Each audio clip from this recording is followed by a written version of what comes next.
In today's video, I'm going to teach you how to sign up for a free ChatGPT account. If you find this useful, consider subscribing and liking the video. So let's get started. The first step you'll want to take is to open your web browser and head over to the ChatGPT website. Just type in chatgpt.com in your address bar. Once you're there, you'll see the homepage, which is pretty straightforward. When you're on the ChatGPT homepage, look for the button that says Sign Up for Free. It's usually quite prominent on the screen, so you shouldn't have any trouble finding it. Go ahead and click that button. This will take you to the next stage of the sign-up process. Now, you'll be presented with various options to create your account. To make things easier, I recommend using your Google account. So, find the option that says Continue with Google and give it a click. This is a quick and secure way to sign up without needing to remember yet another password. After you click Continue with Google, a prompt will pop up asking you to select your Google account.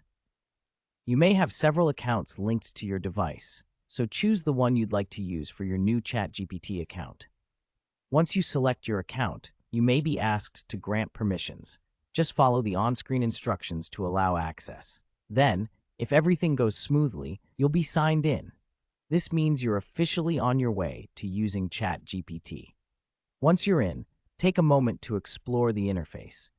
There are various features and settings you can adjust, so make sure to familiarize yourself with the layout. If you encounter any issues during the sign-up process, it could be useful to check your Google account permissions.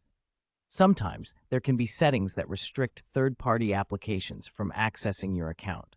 If you notice anything unusual, head over to your Google account settings and adjust accordingly. Now, once you have successfully created your account, you can start interacting with ChatGPT immediately. From asking questions to brainstorming ideas, the possibilities are endless. Before wrapping up, I want to remind you to take advantage of any tutorials or guides available on ChatGPT. They can help you learn how to use the platform more efficiently. And remember, practice makes perfect. So, that's it. You've just learned how to sign up for a free ChatGPT account. I hope you found this video helpful. If you did, don't forget to hit that like button and subscribe for more content like this. Happy chatting, and I'll see you in the next video.